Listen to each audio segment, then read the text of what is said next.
Hello everyone, నేను Haragopal.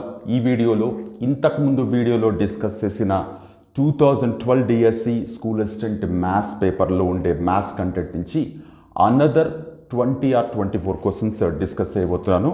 So straight ఫార్వర్డ్గా topic వచ్చేద్దాం. Already దీనికి సంబంధించిన ఎక్స్ప్లెనేషన్ అంతా ఇంట్రడక్షన్ అంతా ముందు వీడియోలో చెప్పాను.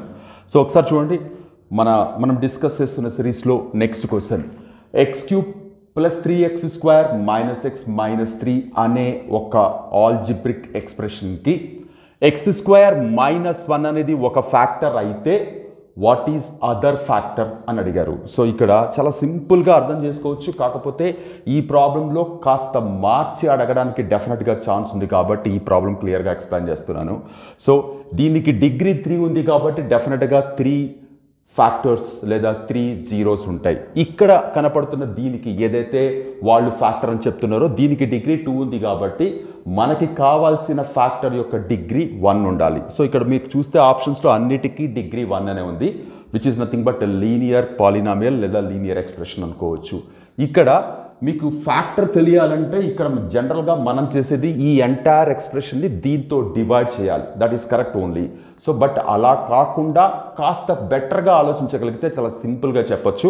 ఇక్కడ ఆల్రెడీ దీని డిగ్రీ 2 అంటున్నాం కాబట్టి లేదా 2 క్లియర్గా తెలుస్తుంది కాబట్టి మనకి కావాల్సింది లీనియర్ ఫ్యాక్టర్ కాబట్టి మీరు జాగ్రత్తగా అబ్జర్వ్ చేస్తే సపోజ్ x + a అనుకుందాం. ఇవి రెండు మల్టిప్లై చేస్తే మనకి ఇది రావాలి. సో ఈ రెండు మల్టిప్లై చేస్తున్నప్పుడు కాన్స్టెంట్ వాల్యూ మీరు జాగ్రత్తగా అబ్జర్వ్ చేయండి. ఈ రెండింటిని అబ్జర్వ్ చేయండి. Constant values -1 × a which is nothing but -a అవుతుంది. -a అవుతుంది. సో ఇప్పుడు ఒక్కసారి మీరు చూడండి, ఇక్కడ -3 వచ్చింది, ఇక్కడేమో -a వచ్చింది. అంటే ఏ దగ్గర ఏముండాలి? 3 ఉండాలి. సో ఏ దగ్గర 3 ఉంటే ఏమవుతుంది మనకు ఆన్సర్? x + 3 అనేది ఆన్సర్ అవుతుంది. చాలా సింపుల్ అబ్జర్వేషన్తో చేయొచ్చు. అంటే ఏ రెండింటిని మల్టిప్లై చేస్తే మనకి చివర్లో -3 రావాలి. ఇక్కడ ఆల్రెడీ -1 ఉంది కాబట్టి ఇక్కడ +3 ఉండాలి కాబట్టి x + 3 ఆన్సర్ అవుతుంది. చాలా సింపుల్ అబ్జర్వేషనే. ఈ ఐడియా రాకపోయినా మీరు చేయొచ్చు. దీన్ని తీసుకొని దీంతో డివైడ్ చేసుకుంటూ వెళ్తే మీకు బ్రాకెట్లో x + 3 వస్తుంది. ఇక్కడ అనదర్ ఇంపార్టెంట్ అబ్జర్వేషన్ ఏంటి అంటే ఈ క్వశ్చన్లో ఇదంతా పక్క పెట్టేద్దాం. దీని గురించి చూడండి. x³ + 3x² - x - 3 అని ఉంది. కోఎఫిషియెంట్స్ ఇక్కడ 1, ఇక్కడ 3, ఇక్కడ -1, ఇక్కడ -3 అంతేనా? x³ 1, x² 3, xకి -1, -3 constant. ఇవన్నిటిని యాడ్ చేస్తే 0 వస్తుంది. జాగ్రత్తగా వినండి. ఎనీ ఆల్జిబ్రిక్ ఎక్స్ప్రెషన్ లేదా polynomial some of all coefficients అన్ని వీటిని ఏమంటాం? కారణాంకాలు అంటాం కాదు, సంథింగ్ తెలుగులో ఏదో వర్డ్ వాడతారు. అన్ని కోఎఫిషియెంట్స్ని యాడ్ చేస్తే కనుక 0 వచ్చింది అంటే డెఫినెట్గా x - 1 అనేది ఒక ఫ్యాక్టర్ అవుతుంది. x = 1 అనేది 0 అవుతుంది. చాలా సింపుల్ అండ్ పవర్ఫుల్ ఇన్ఫర్మేషన్ ఇది. In any algebraic expression or polynomial if sum of all coefficients is equal to 0 then x - 1 is going to be a definite factor. x - 1 అనేది ఖచ్చితమైన కారణాంకం అవుతుంది. x = 1 అనేది శూన్యం అవుతుంది. దీన్ని బేస్ చేసుకుని కూడా క్వశ్చన్స్ అడగడానికి ఛాన్స్ ఉంది. సో ఈ పర్టికులర్ క్వశ్చన్లో వాళ్ళు x² - 1 ఇచ్చారు. మీరు ఒక్కసారి జాగ్రత్తగా దీన్ని ఫ్యాక్టరైజ్ చేస్తే x - 1 x + 1 వస్తుంది. అంటే ఈ పాలినామియల్కి x - 1 x + 1 x + 3 ఇవి 3 ఫ్యాక్టర్స్ అవుతాయి. సో నేను ఇక్కడ చెప్పింది ఈ సమ్ ఆఫ్ కోఎఫిషియెంట్స్ 0 అయితే x - 1 అనేది డెఫినెట్గా ఫ్యాక్టర్ అవుతుందని అన్నాను. సో క్లియర్గా వచ్చింది. సో ఇది చాలా సింపుల్ ఇన్ఫర్మేషన్ అయినప్పటికీ క్వశ్చన్స్ రకరకాలుగా అడగడానికి ఛాన్స్ ఉంది. అది మీరు అబ్జర్వ్ చేయాలి. హోప్ అర్థమైంది అనుకుంటున్నాను. Now coming to the next question. So చూడండి, 3 యొక్క గుణిజాల్లో మొదటి 10 సగటు. నేను ఇంగ్లీష్లో కూడా రాశాను. Mean of first 10 multiples of 3. Multiples of 3 అంటే జనరల్గా మనం టేబుల్స్ రాస్తున్నప్పుడు అంటే థర్డ్ టేబుల్ రాసేటప్పుడు మనకి ఏవైతే వస్తాయో ఎక్కాల్లో అదే వాటిని తీసుకుంటాం. సో ఇక్కడ 3, 6, 9 అండ్ సో ఆన్ 30 అంతే కదా. ఫస్ట్ 10 అంటే 30 అవుతుంది. సో ఇవి యాడ్ చేసి డివైడెడ్ బై 10 చేస్తే ఎంత వస్తుంది అని అడుగుతున్నారు. సో ఇది యాడ్ చేయడానికి మనం మాన్యువల్గా యాడ్ చేస్తామా లేదంటే ఇవి చూడగానే మనకి అర్థమెటిక్ ప్రోగ్రెషన్ అంకశ్రేణి అన్న విషయం అర్థమైపోతుంది. మొత్తంకి 10 పదాలు ఉన్నాయి కాబట్టి సింపుల్గా a = 3, d = 3, n = 10, S10 equal to question mark. A అంటే మొదటి పదం, కామన్ డిఫరెన్స్ కూడా 3 ఉంటుంది. 10 పదాలు ఉన్నాయి అంటే 10 అంటున్నారు కాబట్టి. సో ఇప్పుడు S10 ఏమవుతుంది, 10/2 ఆఫ్ 2a ప్లస్ 9d అవుతుంది. సో ఇప్పుడు ఇక్కడ 5a 2 3s 9 3s 27 అయిపోయింది. ఇప్పుడు ఇదేంటి, ఇది మనం ఇంకా నేను సింప్లిఫై చేయట్లేదు, అలా పెట్టేస్తాను.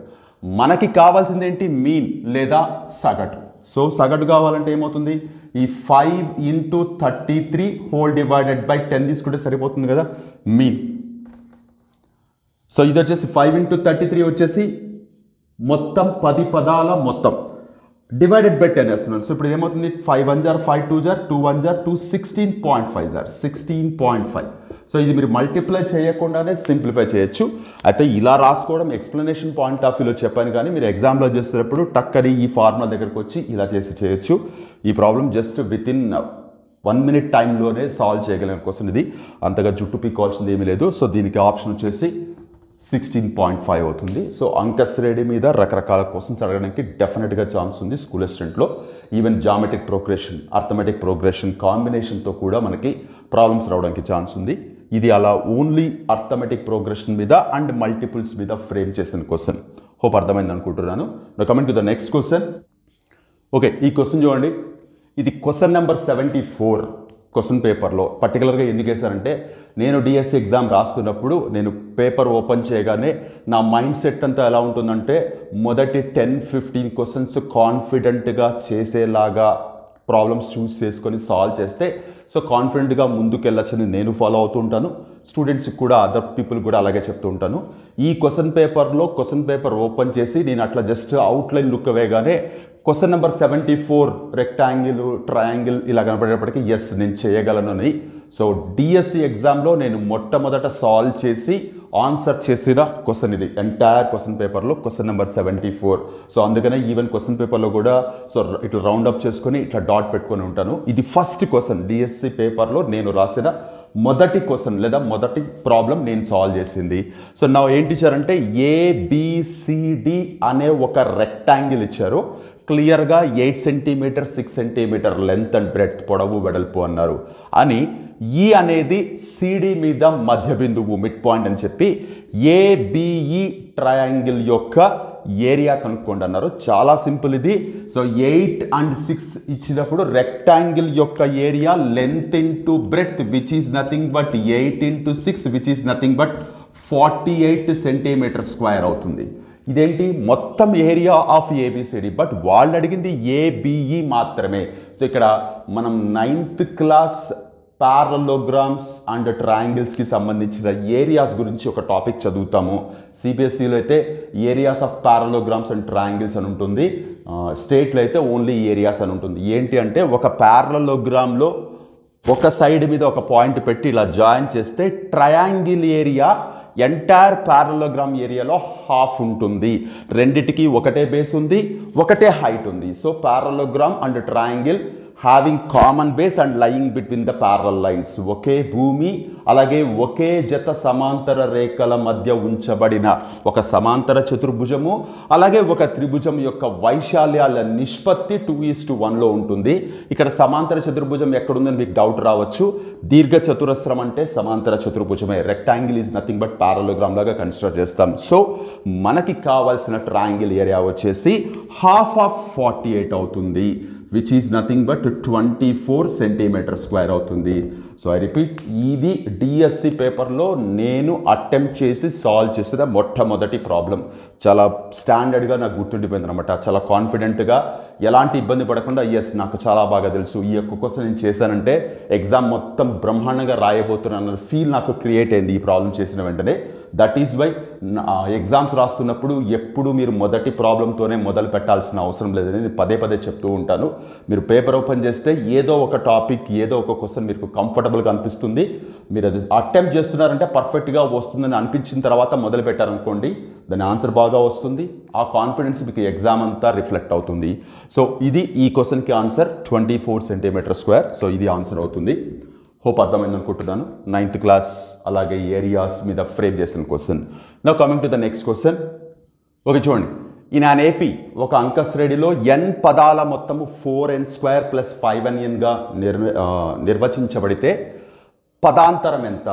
సో కామన్ డిఫరెన్స్ ఏంటి అని అడుగుతున్నారు. If Sn is defined as 4n² + 5n then what is D అని అడిగారు. ఇది కూడా చాలా కేర్ఫుల్గా చేయాల్సిన ప్రాబ్లం, అంక శ్రేణిలో ప్రాబ్లం అయినప్పటికీ ఇక్కడ వాళ్ళు ఇచ్చింది చూడండి, Sn = 4n² + 5n. చాలా ఈజీగా ఈ ప్రాబ్లం తప్పు చేస్తారు, అంతా సాల్వ్ చేయగలిగి కూడా ఆన్సర్ దగ్గరకు వచ్చేప్పటికి తప్పు పెడతా ఉంటారు. ఇప్పుడు చూడండి, ఇది Sn = ఇది ఇచ్చారు. ఇప్పుడు n = 1 అనుకోండి. n = 1 అంటే దాని అర్థం ఏంటి? ఎక్కడ n ఉంటే అక్కడ 1 పెట్టమని, which is nothing but S1. S1 = 4 of 1² + 5 of 1, which is nothing but 4 + 5, which is nothing but 9. What do you mean by S1? S1 అంటే ఇక్కడ ఏ నెంబర్ అయితే ఉందో అన్ని పదాల మొత్తం అని.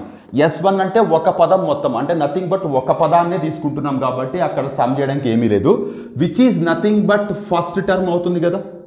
ఫైన్, ఇది ఇలా పెట్టేద్దాం. అంటే A = 9 అయింది, ఇక్కడ రాసుకుంటున్నాను 9 కామా. నౌ n = 2 తీసుకోండి. n = 2 తీసుకుంటే వాట్ డస్ ఇట్ మీన్? ఎక్కడ n ఉంటే అక్కడ 2 పెట్టండి ఇది. So 4 of 2² + 5 of 2, which is nothing but 4 of 4 + 5 of 2, which is nothing but 16 + 10, which is nothing but 26. ఇక్కడ మీరు క్లియర్గా అర్థం చేసుకోవాల్సింది ఏంటంటే, what you mean by S2? S2 అంటే మొదటి 2 పదాల మొత్తం. మొదటి 2 పదాలు అంటే A1 + A2 కదా.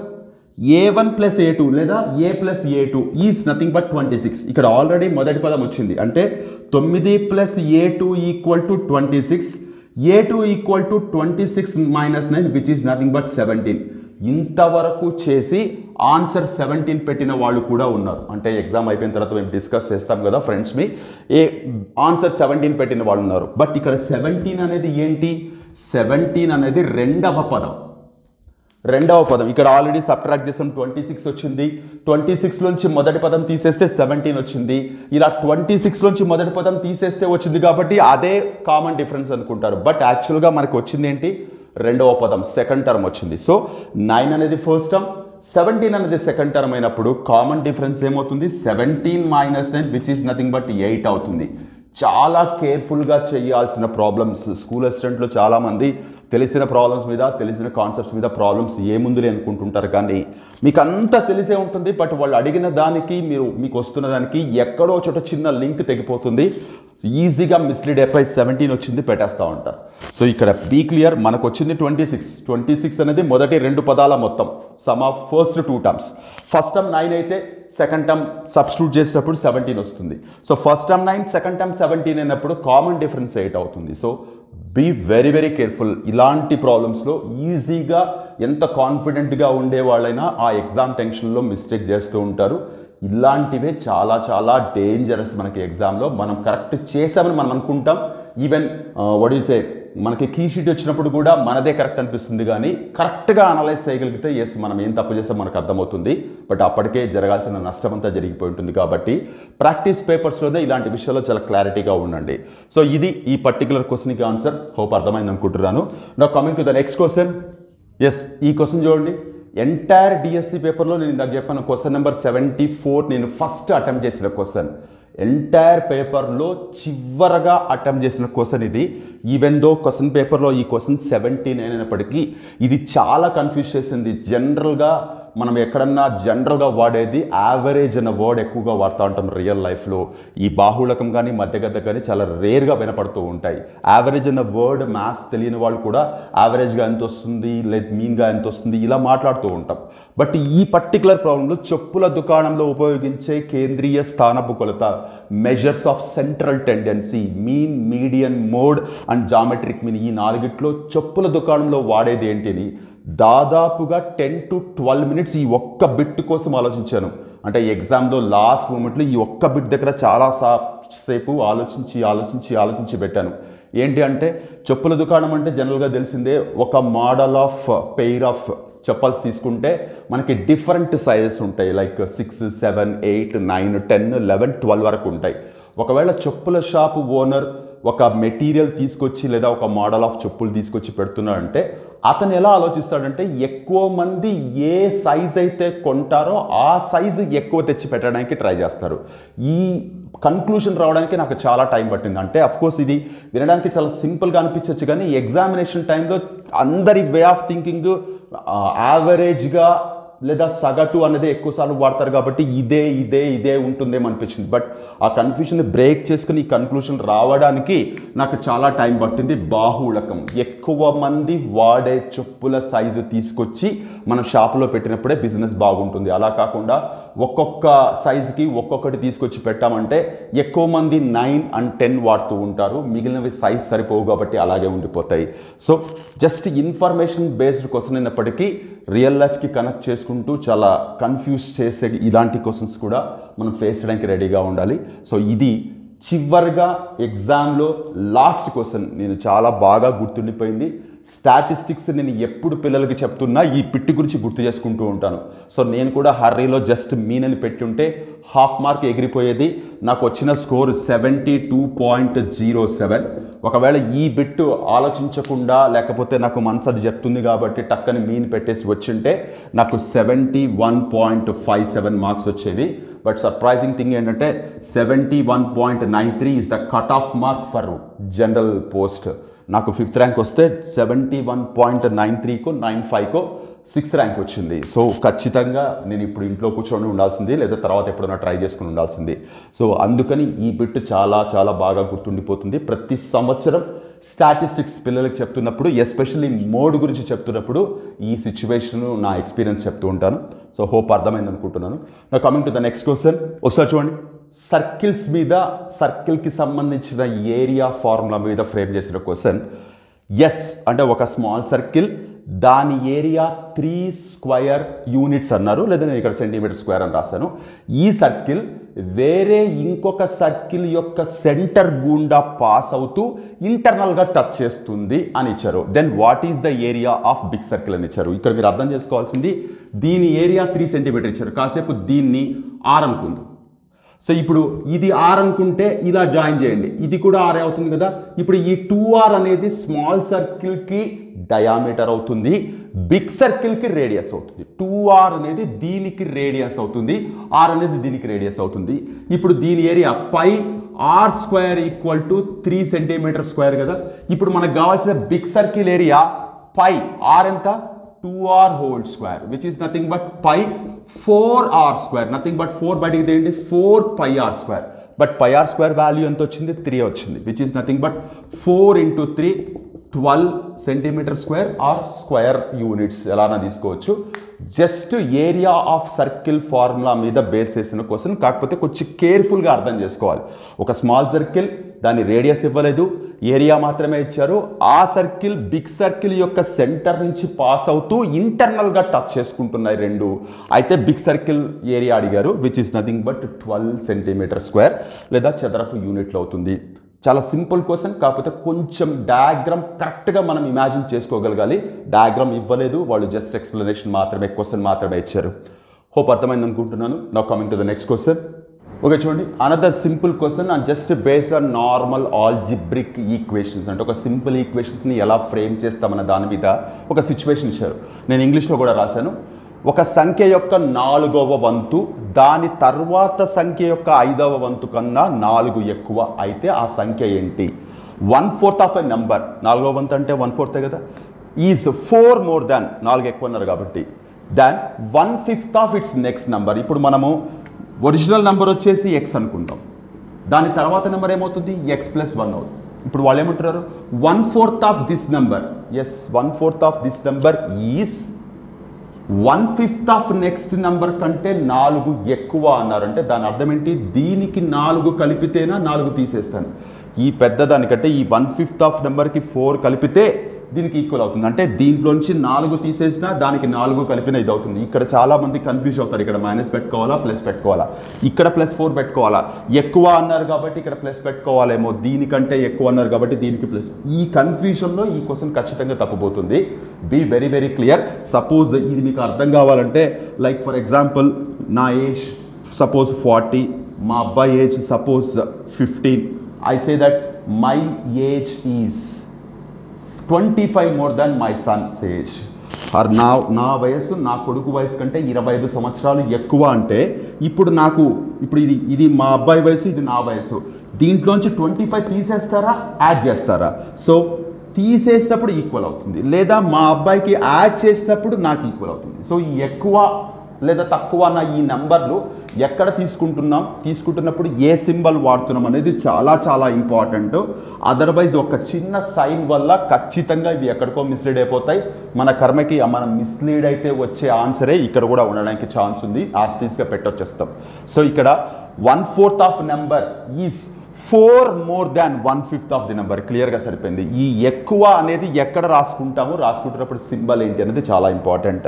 సో ఇప్పుడు డైరెక్ట్గా ఏముంది, దీనికి ఎల్సిఎం చేస్తే 5 అవుతుంది. ఎక్స్ ప్లస్ 1 + 20 ఈజ్ x/4 అవుతుంది. క్రాస్ మల్టిప్లికేషన్ చేస్తే 5x equal to 4 × x 4x plus 84 అవుతుంది. 4 × 21. సో ఇది ఇతరులు తీసుకొస్తే so 5x - 4x equal to 84, x equal to 84. మనం అజ్యూమ్ చేసుకున్నదే x కాబట్టి డైరెక్ట్గా 84 వచ్చింది కాబట్టి 84 అనేది కరెక్ట్ ఆన్సర్ అవుతుంది. సో ఈ ఒక్క ఈక్వేషన్ రాసుకోవడంలోనే మన ఇంటెలిజెన్స్ అంతా యూజ్ చేయాల్సి ఉంటుంది. ఇది సింపుల్ లీనియర్ ఈక్వేషన్. ఇది కరెక్ట్గా అర్థమైతే అంటే ఈ ఈక్వేషన్ ఇస్తే ఇది ఎవరైనా సాల్వ్ చేసేస్తారు, 7th క్లాస్ పిల్లలు కూడా. కాకపోతే ఇది ఫ్రేమ్ చేసుకోవడం అనేది చాలా చాలా కేర్ఫుల్గా చేయాల్సి ఉంటుంది. హోప్ అర్థమైంది అనుకుంటున్నాను. Now coming to the next question. చూడండి, క్వశ్చన్ చాలా డిఫరెంట్గా ఫ్రేమ్ చేసిన క్వశ్చన్. మీరు టెక్స్ట్ బుక్స్ ఎంత తరువుగా ఉన్నా ఈ క్వశ్చన్ ఎక్కడ మీకు కనపడదు. ఏమంటున్నారంటే అన్ని సమచతుర్భుజాలు అంటే రాంబస్ లాగా కన్స్ట్రక్ట్ చేస్తాం. అంటే అన్ని సైడ్స్ ఈక్వల్గా ఉండే అన్నీ తీసుకొచ్చి ఒక గ్రూప్ చేశారు. అంటే రాంబస్లో కానీ స్క్వేర్స్లో కానీ ఆల్ సైడ్స్ ఈక్వల్గా ఉంటాయి, అవన్నీ ఒక గ్రూప్ చేశారు. అన్ని దీర్ఘచతురస్రాలు ఒక గ్రూప్ చేశారు. ఇప్పుడు P ఇంటర్సెక్షన్ Q ఒకవేళ తీసుకోవాల్సి వస్తే ఈ రెండు సెట్స్ యొక్క సమితుల యొక్క కామన్ ఎలిమెంట్స్ని తీసుకోవాల్సి వస్తే ఆ కామన్ ఎలిమెంట్స్ ఏమై ఉంటాయి అంటున్నారు. ఇక్కడ మీరు అర్థం చేసుకోవాల్సింది ఏంటి అంటే, సో ఇప్పుడు ఇది P, ఇది Q, ఇక్కడ అన్ని దీర్ఘచతురస్రాలు ఉండాలి, ఇక్కడ అన్ని సమచతుర్భుజాలు అంటే రాంబస్లు ఉండాలి. ఇక్కడ విషయం ఏంటంటే సమచతుర్భుజంగాను దీర్ఘచతురస్రంగాను ఈ రెండిటికి కన్సిడర్ అయ్యే క్వాడ్రిలేటరల్ లేదా చతుర్భుజం ఏమన్నా ఉంది అంటే అవి స్క్వయర్ మాత్రమే అవుతుంది. స్క్వయర్లో ఆల్ సైడ్స్ ఈక్వల్గా ఉంటాయి కాబట్టి దాన్ని సమచతుర్భుజం అంటాం. స్క్వయర్లో ఆల్ యాంగిల్స్ ఈక్వల్గా ఉంటాయి, ఆపోజిట్ సైడ్స్ ఈక్వల్గా ఉంటాయి, ప్యారలల్గా ఉంటాయి, ఆల్ యాంగిల్స్ 90 degrees ఉంటుంది కాబట్టి వాటిని దీర్ఘచతురస్రాలు అంటాం. అంటే స్క్వయర్ అనేది సమచతుర్భుజంగాను కన్సిడర్ చేస్తాము, దీర్ఘచతురస్రంగాను కన్సిడర్ చేస్తాము. స్క్వయర్ అనేది రాంబస్ లాగా కన్సిడర్ చేస్తాము, రెక్టాంగిల్ లాగా కన్సిడర్ చేస్తాము. కాబట్టి దీనికి ఆన్సర్ చతురస్రాలు లేదా స్క్వేర్స్. ఇక్కడ ఆప్షన్స్ స్క్వేర్స్, పారలోగ్రామ్స్, ట్రెపీజియమ్స్, ఐసాస్లస్ ట్రెపీజియమ్స్ అని ఇచ్చారు. అంటే ఈ రెండిటి ప్రాపర్టీస్ని కలిగి ఉండే ఫిగర్ ఏంటంటే అక్కడ ఉన్న వాటిల్లో ఇది. సో ఇది సెట్స్ లాగా కనపడుతున్నప్పటికీ మీకు క్వాడ్రిలేటరల్స్కి సంబంధించిన ప్రాపర్టీస్ ఎంత కాన్ఫిడెంట్గా తెలిసి ఉంటే అంత బాగా ఈ క్వశ్చన్ చేయగలరు. సో చాలా కన్ఫ్యూజింగ్గా ఉంటాయి. క్యాలిక్యులేషన్స్ అంటే ఎవరైనా చేసేయగలరు, బట్ కాన్సెప్ట్ మీద మంచి కమాండ్ ఉండి మంచి అనాలిసిస్ ఉన్నప్పుడు మాత్రమే ఇలాంటి క్వశ్చన్స్ మీరు ఆన్సర్ చేయగలరు కాన్ఫిడెంట్గా. సో ఇలాంటివి ఎక్కువ ఇంపార్టెన్స్ ఇవ్వాలి. సో క్యాలిక్యులేషన్స్ అందరూ చేస్తారు, వాళ్ళకంటే మీరు స్పెషల్ ఎక్కడ అవుతారంటే కాన్సెప్ట్స్ మీద మంచి కమాండ్ ఉంది, ఎలాంటి క్వశ్చన్స్ అయినా చేయగలిగినప్పుడు మీరు వాళ్ళకంటే ఒక 4 అడుగులు ముందు ఉంటారు. అది మీరు గమనించాలి. హోప్ అర్థమైంది అనుకుంటున్నాను. Now coming to the next question. Okay, ఈ క్వశ్చన్ చూడండి. యాక్చువల్గా తెలుగులో ఇచ్చారు, కొంతమంది ఇబ్బంది పడుతున్నారు ఇంగ్లీష్ మీడియం వాళ్ళని. చెప్పి మెయిన్ ఇన్ఫర్మేషన్ రాస్తాను, రెండింటిలో ఎక్స్ప్లెయిన్ చేస్తాను. ఒక అబ్బాయి 680 రూపాయలు తీసుకుని షాపుకి వెళ్ళి ఆ 680 రూపాయలని 5:3 రేషియోలో ఖర్చు పెట్టి 5 పార్ట్స్ వచ్చేసి నోట్స్కి, 3 పార్ట్స్ వచ్చేసి పెన్స్కి ఖర్చు పెట్టాడు. ఒక్కొక్క నోట్బుక్ కాస్ట్ 25 రూపీస్ అయితే అతను కొన్న టోటల్ నంబర్ ఆఫ్ నోట్బుక్స్ ఎన్ని అని అడిగారు. So one boy went to the shop with 680 rupees and spent the amount to buy notes and pens in the ratio 5:3. Means amount spended in the ratio 5:3. If each notebook cost is 25 rupees, then find the number of notebooks that he bat అని అడిగారు. So చాలా simple question అయినప్పటికీ క్లియర్గా మీరు అర్థం చేసుకోవాలి. ఈ 680 రూపాయలని ఈ రేషియోలో ఖర్చు పెట్టాడు. ఇక్కడ మనం అర్థం చేసుకోవాల్సింది అసలు ఆ అబ్బాయి నోట్బుక్స్ కొనడానికి ఖర్చు పెట్టిన డబ్బులు ఎంత. సో ఇప్పుడు చూడండి, టోటల్ 5:3 అన్నారు కాబట్టి 5/8 ఇంటూ 680 అని తీసుకుంటున్నాను. ఎక్కడి నుంచి వచ్చింది ఈ 5? ఇక్కడ 5:3లో 5 అనేది నోట్బుక్స్ కోసం పెట్టిన అమౌంట్కి సంబంధించిన నంబర్ ఆఫ్ పార్ట్స్ 5 కాబట్టి 5 తీసుకున్నాను. 8 ఏంటి? 5:3 మొత్తం పార్ట్స్ యాడ్ చేస్తే 8. 680 రూపీస్ ఏంటి? ఖర్చు పెట్టిన అమౌంట్. ఇది ఏంటి? What is this? Amount spended to buy notebooks. What is the cost of each notebook? 25 rupees అని ఇచ్చారు. సో టోటల్గా నోట్బుక్స్కి ఖర్చు పెట్టిన అమౌంట్ ఇది డివైడెడ్ బై 25. సో ఇప్పుడు ఇది ఏమవుతుంది చూడండి, 5:680 డివైడెడ్ బై 8:25 అవుతుంది. జాగ్రత్తగా చూడండి, 5 1 జార్ 5 5 జార్ క్యాన్సిల్ అయిపోతుంది. 8 1 జార్ 8 8 5 జార్ 85 వస్తుంది. So 5 1 jar 5. సో 85ని 5తో డివైడ్ చేస్తే 17 వచ్చింది. సో 17 అనేది number of notebooks that he bought. So కొంచెం కేర్ఫుల్గా అర్థం చేసుకోవాలి. నార్మల్ రేషియోస్కి సంబంధించిన ప్రాబ్లం అయినప్పటికీ కాస్త ట్విస్టెడ్గా ఇచ్చారు, అది కేర్ఫుల్గా అబ్జర్వ్ చేయాలి. సో ఇక్కడ రేషియో ఏంటి, ఇక్కడ అమౌంట్ ఏంటి, అక్కడ ఈచ్ నోట్బుక్ కాస్ట్ ఏంటి, వాళ్ళు అడుగుతున్నది ఏంటి. సింపుల్ క్వశ్చనే, దీని గేమ్ మార్చి అటు ఇటు అడుగుతారని చెప్పడానికి కూడా ఇవ్వలేదు. హోప్ అర్థమైంది అనుకుంటున్నాను. Now coming to the next question. చూడండి, చాలా simple and direct question. a² - 4a - 1 = 0 అయితే what is the value of a² + 1/a² అని అడిగారు. ఇక్కడ చాలామంది ఇది చూడగానే ఇది క్వాడ్రాటిక్ ఈక్వేషన్, సో ఏ వాల్యూ కనుక్కోవడానికి ట్రై చేస్తారు యూజింగ్ క్వాడ్రాటిక్ ఫార్ములా లేదా ఫ్యాక్టరైజేషన్ మెథడ్. ఆ వచ్చిన ఏ వాల్యూని మళ్ళీ స్క్వేర్ చేసి అది తీసుకొచ్చి ఇక్కడ సబ్స్టిట్యూట్ చేస్తూ ఉంటారు. బట్ అదంతా ప్రొసీజర్ కరెక్ట్ అయినప్పటికీ బట్ అంతకంటే చాలా సింపుల్గా ప్రాబ్లం చేయొచ్చు. ఏంటి అంటే, ఇప్పుడు ఇక్కడ వాళ్ళు ఏదైతే a² - 4a - 1 = 0 ఇచ్చారో dividing with A on both sides అని తీసుకుంటున్నాను. ఫైన్, బాగానే ఉంది. ఇప్పుడు ఏతో డివైడ్ చేస్తే ఏమవుతుంది? a² / a - 4a/a - 1/a = 0/a ఏమవుతుంది? 0 అయిపోతుంది. ఇప్పుడు చూడండి, a² ఏమవుతుంది? a మైనస్ 4a/a ఏమైంది? 4a - 1/a = 0. ఈ -4 అటువైపు పంపిద్దాం. a - 1/a = 4 అయింది. మనకేమో a² + 1/a² కావాలి. ఇక్కడెక్కడ స్క్వేర్స్ లేవు. That is why we go with squaring on both sides. రెండు వైపులా వర్గం చేద్దాం. అప్పుడు ఏమవుతుంది? a - 1/a (² = 16 అవుతుంది. ఇప్పుడు దీన్ని ఎక్స్పాండ్ చేస్తే a² + 1/a² - 2 × a × 1/a = 16 అవుతుంది. జాగ్రత్త చూడండి, a² + 1/a² వచ్చింది మనకు కావాల్సింది. బట్ మనకు అవసరం లేని ఏముంది ఇక్కడ? -2 × a × 1/a ఇక్కడ a అండ్ a క్యాన్సిల్ అయిపోతుంది. -2 అవతలకి వెళ్తే 16 + 2 విచ్ ఈస్ నథింగ్ బట్ 18 అవుతుంది. అంటే a² + 1/a² వాల్యూ 18 అవుతుంది. సో 18 అనేది మనకి కావాల్సిన ఆన్సర్. ఆల్జిబ్రిక్ ఐడెంటిటీస్ మీద మీకు ఎంత మంచి కమాండ్ ఉంటే ఇలాంటి ప్రాబ్లమ్స్ అంత కాన్ఫిడెంట్గా చేయగలరు. హోప్ అర్థమైంది అనుకుంటున్నాను. Now coming to the next question. ఒకసారి చూడండి క్వశ్చన్.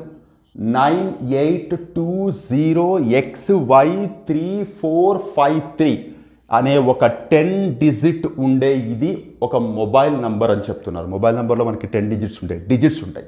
ఇప్పుడు ఈ ఎంటైర్ మొబైల్ నంబర్ 3తో డివైడ్ అవుతాయి, అంటే 3చే భాగించబడితే x + y యొక్క కనిష్ట విలువ, what is the least value of x + y అని అడిగారు. ఇక్కడ మీకు ఖచ్చితంగా డివిజిబిలిటీ రూల్ ఆఫ్ 3 గురించి తెలిసి ఉండాలి. అందరికీ తెలిసే చాలా బేసిక్ థింగ్ ఇది. ఏ నెంబర్ అయినా 3తో భాగించబడాలంటే సమ్ ఆఫ్ ఆల్ డిజిట్స్ 3తో డివైడ్ కావాలి. సో ఇప్పుడు ఇక్కడ మీరు జాగ్రత్తగా చూస్తే ఇక్కడ మనకి xy మధ్యలో ఉంది కాబట్టి ఇటువైపు ఉండే డిజిట్స్ సపరేట్గా యాడ్ చేద్దాం. 3 + 4 7 అవుతుంది. 10 15 అయింది. అలాగే ఇక్కడ చూడండి 10 99 అండ్ 19 + x + y + 15 లాగా కన్సిడర్ చేయొచ్చు కదా. సో ఇది మొత్తం యాడ్ చేస్తే ఏమవుతుంది? 34 + x + y. xy తెలియదు మనకి వాళ్ళు ఏమంటున్నారు? ఇది ఎంటైర్ నంబర్ మల్టిపుల్ ఆఫ్ 3, 3చే భాగించబడే నంబర్ అంటున్నారు. కాబట్టి ఖచ్చితంగా ఈ వచ్చే వాల్యూ కూడా 3చే భాగించబడాలి. సో 34 తర్వాత 3చే భాగించబడే మల్టిపుల్ ఆఫ్ 3 ఎక్కడ వస్తుంది? మనకి 36 దగ్గర వస్తుంది. 33 అండ్ 36 39 అలా వెళ్తుంది. అంటే ఖచ్చితంగా ఇది 36 మినిమం అయితేనే ఈ ఎంటైర్ నెంబర్ 3తో డివైడ్ అవుతుంది. ఇక్కడ మనకి మినిమం వాల్యూనే కావాలి, కనిష్ట విలువ అని అడిగారు కాబట్టి x plus y equal to 36 minus 34 which is equal to 2. ఇక్కడ మీకు డౌట్ రావచ్చు, 36 ఎందుకు తీసుకోవాలి, 39 తీసుకోవచ్చు కదా. ఆఫ్ కోర్స్ తీసుకోవచ్చు. అప్పుడు తీసుకున్నప్పుడు ఏమవుతుంది, x ప్లస్ వై వాల్యూ 5 అవుతుంది. బట్ వాళ్ళు క్వశ్చన్లో అడగడమే what is the minimum value of X plus Y యొక్క కనిష్ట విలువ ఎంత అడిగారు. సో అది ఒక్కటి కొంచెం చూసుకోవాలి.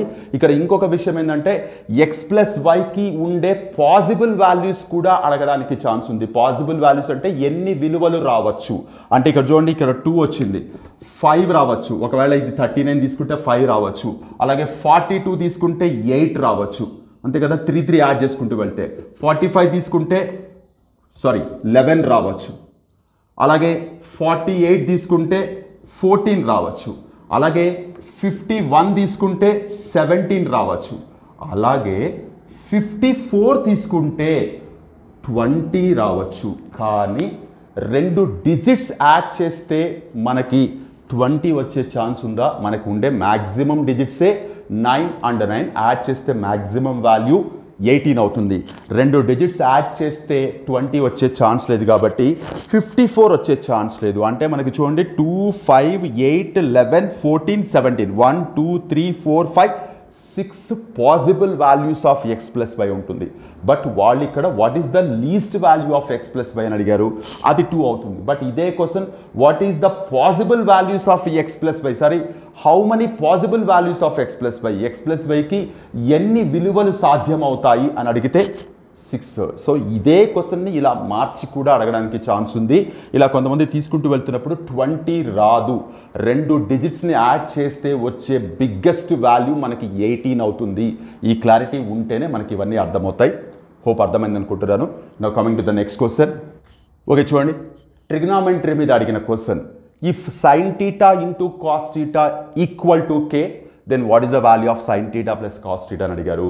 సో ఇక్కడ మనం ఖచ్చితంగా ట్రిగ్నామెంట్రీకి సంబంధించిన ఇన్ఫర్మేషన్ ఏదైతే ఐడెంటిటీస్ ఫార్ములాస్ ఉన్నాయో వాటిని వాడుతూనే ఇది చేయాల్సి ఉంటుంది. సో ఇక్కడ నేనేం చేస్తున్నానంటే మనకందరికీ తెలిసిందే sign square theta plus cos square theta equal to 1 అని. ఫైన్, ఇలా పెట్టుకుందాం. Sign square theta plus cos square theta equal to 1 అన్న విషయం మనకు తెలుసు. ఇక్కడ నేను ఏం చేస్తున్నానంటే adding 2 sine theta cos theta on both sides, అంటే రెండు వైపులా ఇది యాడ్ చేస్తున్నా. ఎందుకు యాడ్ చేస్తున్నాను, ఇది సపోజ్ దీన్ని ఏ అనుకుందాం, దీన్ని బి అనుకుందాం. ఏ స్క్వేర్ ప్లస్ బి స్క్వేర్ కనబడుతుంది. 2ab కనుక ఉంటే దీన్ని ఏ ప్లస్ బి హోల్ స్క్వేర్ అని రాయొచ్చు. మనకు కావాల్సింది ఏ ప్లస్ బి కాబట్టి ఇదంతా చేస్తున్నాను. సో ఇప్పుడు ఇదేమవుతుంది, sine square theta plus cos square theta plus 2 sine theta cos theta equal to 1 plus 2 sine theta cos theta అని రాస్తాను. అంటే రెండు వైపులా యాడ్ చేస్తాం. సో మీరు ఒక్కసారి జాగ్రత్తగా ఈ ఎంటైర్ థింగ్ చూడండి. It is in the form of ఎలా కనపడుతుంది, ఇది ఏ స్క్వేర్ బి స్క్వేర్ 2ab ఫామ్లో కనపడుతుంది, which is nothing but A plus B whole square. అంటే sine theta plus cos theta whole square equal to 1 plus 2. What is sine theta cos theta, ఇక్కడ చూడండి k కనపడుతుంది 2k. So sine theta plus cos theta whole square equal to 1 plus 2k కనపడుతుంది. మనకు కావాల్సింది sine theta plus cos theta కాబట్టి అటువైపు వెళ్తే 2k plus 1 under the square root వస్తుంది. బట్ ఖచ్చితంగా స్క్వేర్ రూట్ అప్లై చేస్తున్నప్పుడు ప్లస్ ఆర్ మైనస్ పెడతాం కాబట్టి plus or minus square root of 2k plus 1 లేదా 1 ప్లస్ 2k. బట్ ఆప్షన్స్లో 2k ప్లస్ 1 కనబడుతుంది కాబట్టి జస్ట్ ఇలా మార్చి రాశాను. చాలా సింపుల్ క్వశ్చన్, కాకపోతే ఆల్జిబ్రిక్ ఐడెంటిటీస్ ట్రిగ్నామెంట్రిక్ ఐడెంటిటీస్ ఇవి రెండు కరెక్ట్గా సింక్ చేయగలగాలి ఈ ప్రాబ్లంలో. That is the beauty of this problem. Just 10th class standard question అయినప్పటికీ ఐడెంటిటీస్ అండ్ ఆల్జిబ్రిక్ ఐడెంటిటీస్ కరెక్ట్గా వాడడం తెలియాలి. హోప్ అర్థమైంది అనుకుంటున్నాను. Now coming to the next question. Okay చూడండి, మనకి ఇప్పుడు రన్నింగ్ టెక్స్ట్ బుక్లో లేని కాన్సెప్ట్ ఇది. ఓల్డ్ టెక్స్ట్ బుక్లో సర్కిల్స్ చాప్టర్లో tangent secant relation, tangent secant relation అని ఒక పర్టికులర్ కాన్సెప్ట్ ఉంది. ఏంటి అంటే ఒక సర్కిల్కి ఒక ఎక్స్టర్నల్ పాయింట్ నుంచి ఒక టాంజెంట్, ఒక సీకెంట్, ఒక స్పర్శరేఖ, ఒక ఛేదన రేఖ ఇలా గీసినప్పుడు స్క్వయర్ ఆఫ్ టాంజెంట్ అంటే PT square equal to product of these two parts PA into PB. యాక్చువల్గా దీని ప్రూఫ్ కూడా పైథాగరస్ యూస్ చేస్తూనే చేస్తాం. So PT square equal to PA into PB. So tangent secant relation లాగా చదువుతాం. చాలా సింపుల్ అండ్ చాలా పవర్ఫుల్ కూడా. చాలా రకాలైన ప్రాబ్లమ్స్ దీని మీద ఉన్నాయి. సో ఇక్కడ వాళ్ళు క్లియర్గా ఒక సర్కిల్ ఇచ్చారు, పి అనే ఎక్స్టర్నల్ పాయింట్ ఇచ్చారు, పీటీ అన్నది టాంజెంట్, దాని లెంత్ 6 అన్నారు. పిఏబి అనేది ఒక సీకెంట్ ఛేదన రేఖ అని చెప్తూ పిఏ లెంత్ 4 అయితే ఏబి లెంత్ ఎంత అన్నారు. ఏబి లెంత్ మనకు తెలియదు, ఎక్స్ అనుకుందాం.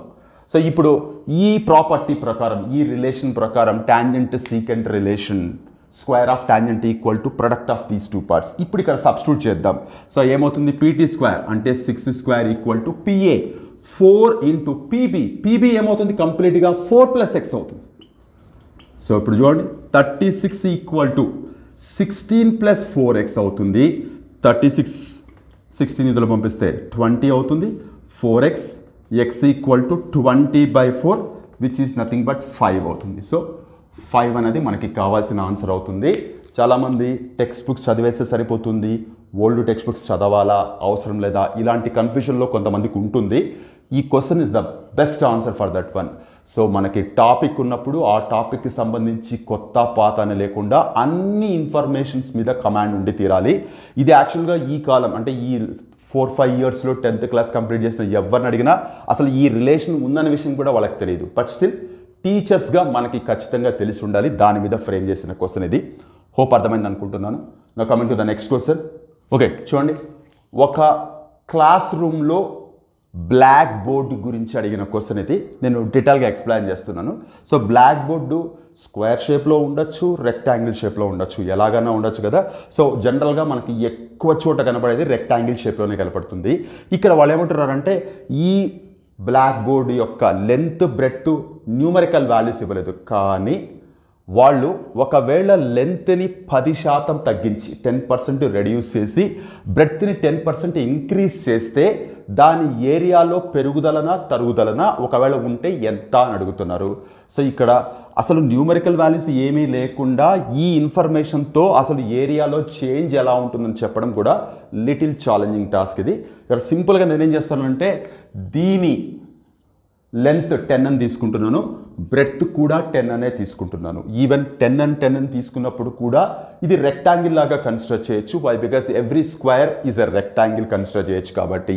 సో 10 యూనిట్స్ 10 యూనిట్స్ అనుకుందాం. అప్పుడు ఏరియా ఏమవుతుంది, 100 అవుతుంది, 100 స్క్వేర్ యూనిట్స్ అవుతుంది. ఇప్పుడు వాళ్ళు ఏమంటున్నారంటే లెంత్ 10% డిక్రీజ్ చేశారు. సో లెంత్ 10% డిక్రీజ్ చేస్తే అప్పుడు ఏమవుతుంది, 9 అవుతుంది. 10% అంటే 10లో 10% 1 అవుతుంది, డిక్రీజ్ చేస్తే 9 అవుతుంది. అలాగే బ్రెడ్త్ 10% ఇంక్రీజ్ చేశారని చెప్తున్నారు, అప్పుడు ఏమవుతుంది, 11 అవుతుంది. అంటే 10లో 10% ఇంక్రీజ్ చేస్తే 11 అవుతుంది. సో లెంత్ వచ్చేసి పాత లెంత్ వచ్చేసి 10, కొత్త లెంత్ వచ్చేసి 9. పాత బ్రెడ్త్ వచ్చేసి 10, కొత్త బ్రెడ్త్ వచ్చేసి 9. ఇప్పుడు ఏరియా ఏమవుతుంది, 9 × 11 విచ్ ఈజ్ నథింగ్ బట్ 99 అవుతుంది. ఒరిజినల్ ఏరియా ఏమో 100, కొత్త ఏరియా ఏమో 99. డిఫరెన్స్ ఎంత, 1. తగ్గిందా పెరిగిందా, తగ్గింది. సో సింపుల్గా 1% డిక్రీజ్. సో నాకు ఇచ్చిన ఆప్షన్స్ ఏంటంటే 1% ఇంక్రీజ్ అయింది, 1% తగ్గింది, 10% ఇంక్రీజ్ అయింది, 10% తగ్గింది అని అడిగారు. సో 1% డిక్రీజ్ అవుతుంది. ఈ న్యూమరికల్ వాల్యూస్ తీసుకోవడం వల్ల మనకి చాలా ఈజీగా గెస్ చేయొచ్చు. గెస్ కూడా కాదు, మనం ప్రాపర్గా క్యాలిక్యులేట్ చేసాం, టక్కున డైరెక్ట్గా ఆన్సర్ వస్తుంది. సో మై డియర్ ఫ్రెండ్స్, ఈ స్కూల్ అసిస్టెంట్ 2012 మ్యాథ్స్ కంటెంట్లో నుంచి ఒక 10 to 15 ప్రాబ్లమ్స్ డిస్కస్ చేసినట్టున్నాను. సో వీడియో లెంత్ ఎక్కువైపోతుంది. మిగిలిన ప్రాబ్లమ్స్ నెక్స్ట్ ఇంకొక 2 వీడియోస్లో డిస్కస్ చేయడానికి ట్రై చేస్తాను. సో ప్రతి ప్రాబ్లం వెనక మీరు జస్ట్ సొల్యూషన్ దాని వెనక ఉండే కీ కాకుండా అసలు ఈ కాన్సెప్ట్ మీద ఇలా క్వశ్చన్ వేశారు, దీన్ని ఇలాగే ఎందుకు అడగాలి, మార్చి కూడా అడగడానికి ఛాన్స్ ఉంటుంది కదా అని అనాలిసిస్ మొదలుపెట్టినప్పుడే మీరు కరెక్ట్గా ప్రిపరేషన్లో ఉన్నట్టు స్కూల్ అసిస్టెంట్ మ్యాథ్స్కి పాయింట్ ఆఫ్ వ్యూలో చెప్తున్నాను. హోప్ నేను ఎక్స్ప్లెయిన్ చేసిన ఆల్ ప్రాబ్లమ్స్ క్లియర్గా అర్థమయ్యాయి అనుకుంటున్నాను. మనం నెక్స్ట్ వీడియోలో రిమైనింగ్ ప్రాబ్లమ్స్ మళ్ళీ మీట్ అవుదాం. అంతవరకు టేక్ కేర్. మీ హరగోపాల్.